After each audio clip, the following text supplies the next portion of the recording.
প্রবাসীদের ভোটাধিকার নিশ্চিত করতে তিনটি বিকল্প পদ্ধতির সম্ভাব্যতা যাচাই করছে নির্বাচন কমিশন। এক্ষেত্রে পোস্টাল ব্যালট, অনলাইন এবং প্রক্সি ভোটিং এই তিন পদ্ধতিকে বাস্তবায়নের উপযোগিতা বিবেচনায় নেওয়া হচ্ছে বলে জানিয়েছেন নির্বাচন কমিশনার আবুল ফজল মোহাম্মদ সানাউল্লাহ। বুধবার সকালে নির্বাচন ভবনের মিডিয়া সেন্টারে এক সংবাদ সম্মেলনে এসব কথা বলেন তিনি।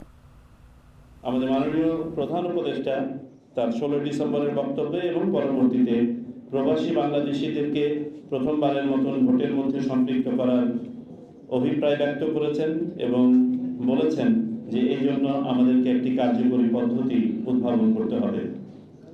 নির্বাচন কমিশনও এই প্রত্যাশাটাকে ধারণ করে প্রথমবারের মতো প্রবাসী বাংলাদেশিদের ভোটের আওতায় আনার জন্য বিভিন্ন পদ্ধতি নিয়ে গবেষণা করেছে।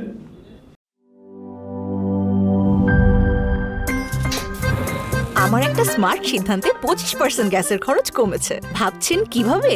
সাধারণ গ্যাস স্টোভ বদলে আমি এনেছি আরএফএল গ্যাস স্টোভ। এর সাইন্টিফিক নজল ও ব্রাস বার্নার ক্যাপ সমানভাবে তাপ ছড়িয়ে রান্না করে দ্রুত, তাই গ্যাসও বাঁচায় 25%, টাকাও বাঁচে 25%। আরএফএল গ্যাস স্টোভ নিরাপদ ও গ্যাস সাশ্রয়ী।